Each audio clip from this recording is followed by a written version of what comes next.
13-time Grand Prix winner David Coulthard has backed Ferrari's signing of Carlos Sainz from 2021, stating that the Spaniard has the right DNA and approach to be a success in a top seat. Sainz's ascent to Ferrari was confirmed just 50 hours after the prancing horse announced it would not continue with Sebastian Vettel beyond this season to reach its objectives. And Coulthard could see why the Scuderia went for the Spaniard. I think Carlos is more, let's say, classically professional in his approach.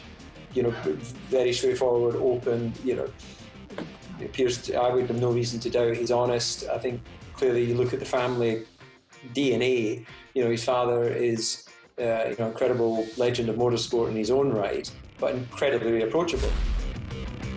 Coulthard acknowledged the writing was on the wall for Vettel's defection following the arrival of Charles Leclerc, and then confirmation of his 5-year deal announced late last year.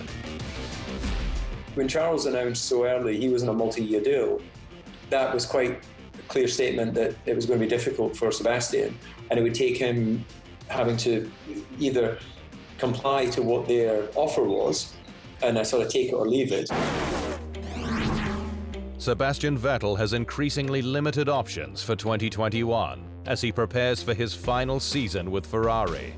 But his former boss, AlphaTauri's Franz Tost, says in the right seat the German can still win races and titles. Vettel is yet to confirm plans for 2021, and while Renault is his only real opportunity, Tost says that his end goal is clear. He needs to get a seat in the first 3 teams. Then he has a real chance to win races and another championship, he said. A seat at Mercedes alongside rival Lewis Hamilton is thought unlikely, but a return to Red Bull Racing, should Alex Albon struggle, is a distant option.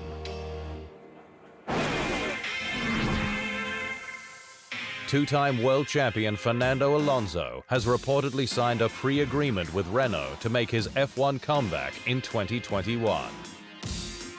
Earlier this month, the Spaniard had all but ruled out an F1 return before 2022 and said his plans were clear during a live chat with the Le Mans 24 Hours Instagram account.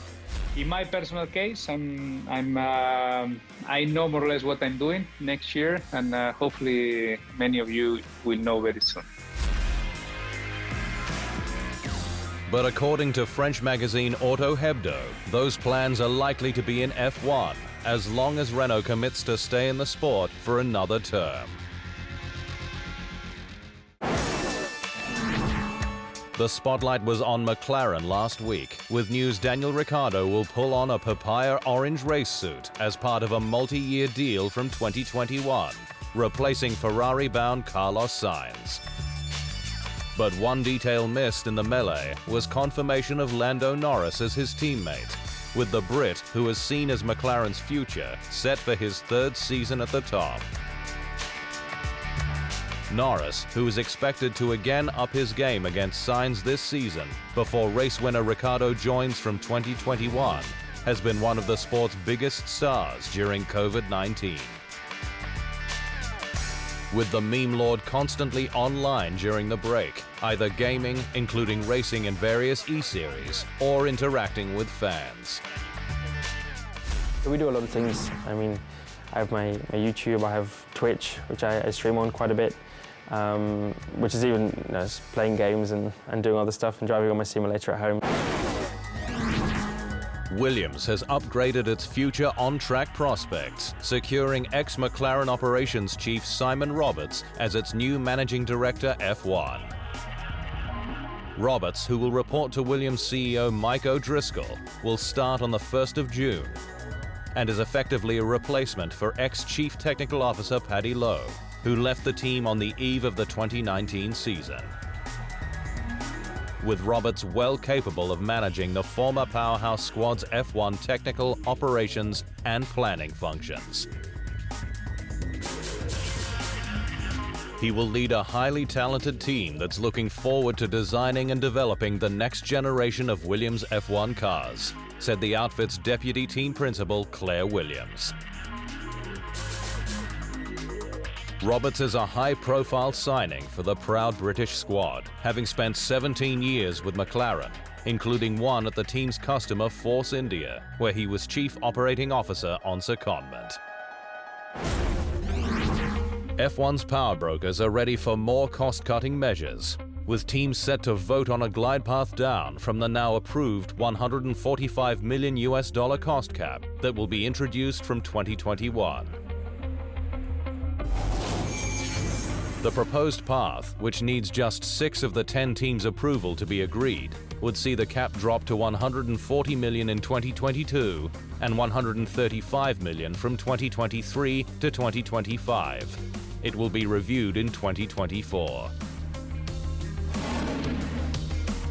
F1's approved 2021 cost cap is already $30 million less than the approved original due to financial strain felt during the COVID-19 crisis.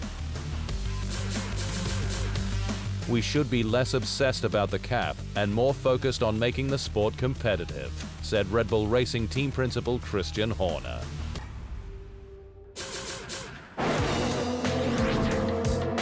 IndyCar could soon have a new entrant, with Ferrari considering its options for additional programs in light of F1's new $145 million cost cap and planned downward glide path.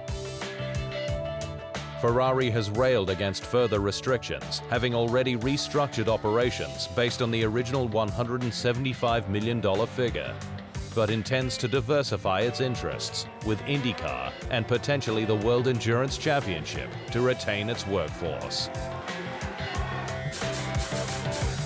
Ferrari feels a lot of social responsibility towards its employees, said team principal Mattia Binotto, and we want to be sure that for each of them, there will be a workspace in the future. Ferrari last competed in the Indy 500 event in 1952, when it formed part of the F1 World Championship, though unveiled a prototype in 1986, the 637, for the kart series that never raced. F1 continues to lend a hand to the fight against the COVID-19 pandemic, with teams developing and manufacturing ventilators and breathing aids. And while the 7 British-based squads united under Project Pitlane, over in Italy, Ferrari has also leapt at the call to action, with the European nation one of the worst to be affected.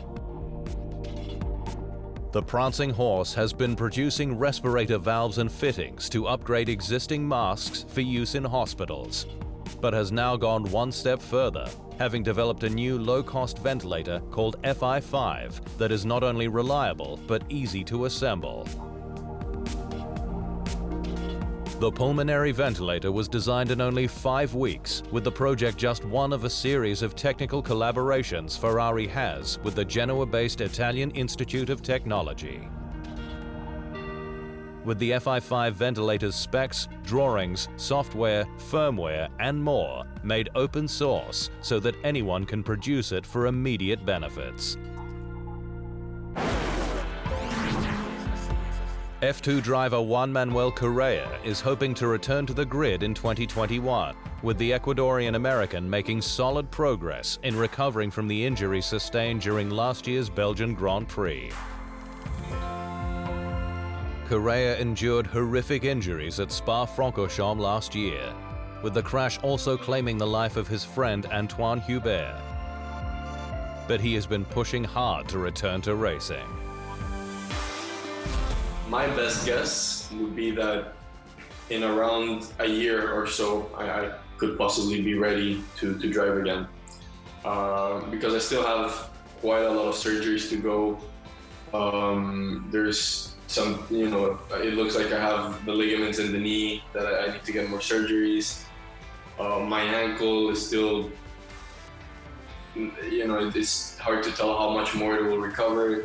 Stuff like this. Last month, Correa took his first steps unaided in 8 months, despite his right leg losing 9 to 10 centimeters of tibia after being shattered in the crash.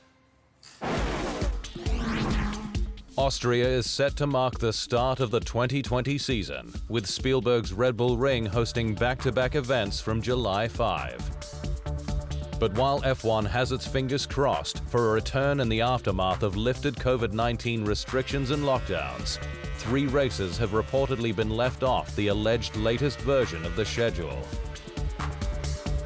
With the Netherlands, Canada, and Singapore on the chopping block, as talks continue behind the scenes on whether they can go ahead.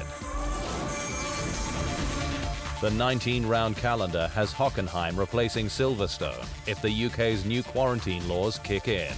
China is on October 4, with the USA 21 days later. Abu Dhabi is the final round on December 13. The calendar is very much seen as a work in progress, with the season's second half especially fluid given logistical challenges.